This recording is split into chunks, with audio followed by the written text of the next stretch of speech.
So, will the current pandemic disrupt the development of our future cities?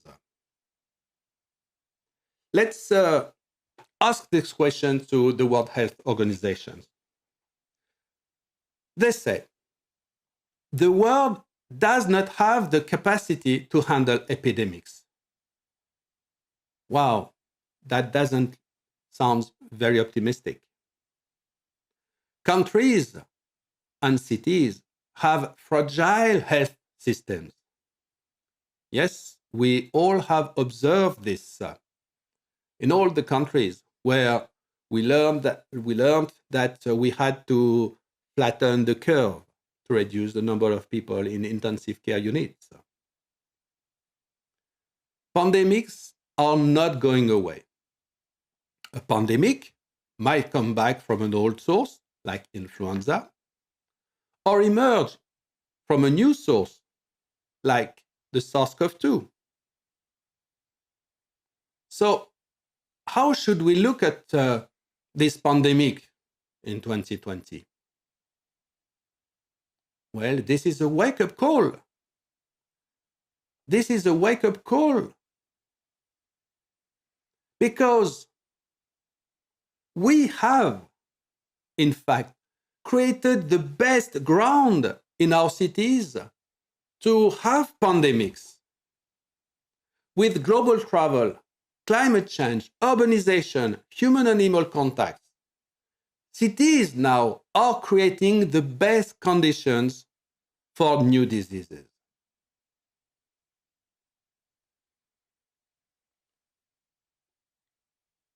In the 14th century, it took few years for the plague to become a pandemic, a global pandemic.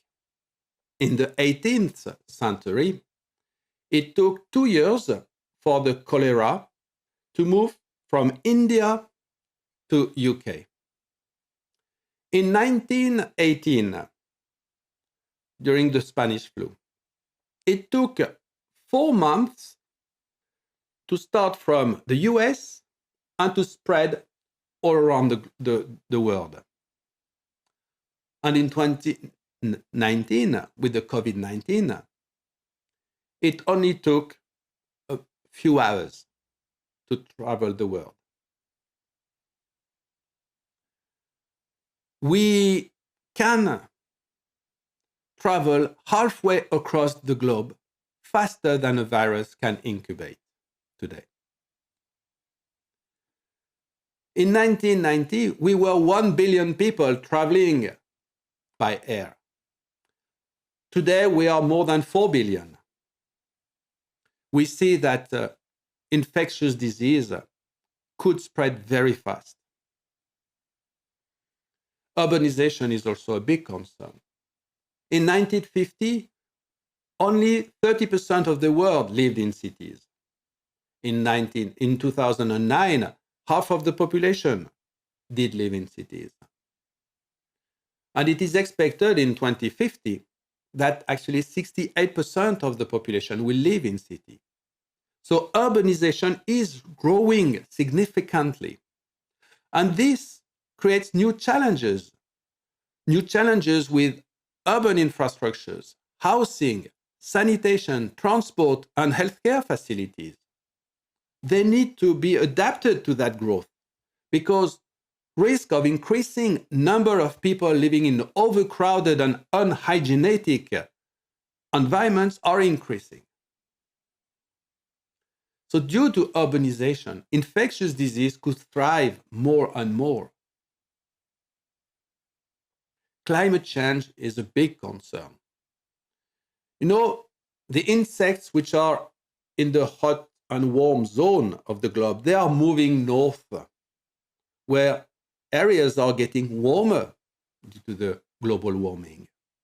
And those insects carrying disease are spreading more widely and their numbers are increasing. Climate migrants, they also could spread illnesses from their country of origin to the country of destination. Or they could become vulnerable to infectious disease that they will get in the country of destination. The permafrost is also a concern. There are ancient viruses which are buried for millennia under the permafrost in Siberia. What's going to happen when the ice will be melted? Also, with the global warming, it's a source of flooding. There are risks of flooding that could outbreak waterborne diseases like cholera. So, due to the climate change, new infectious disease could emerge.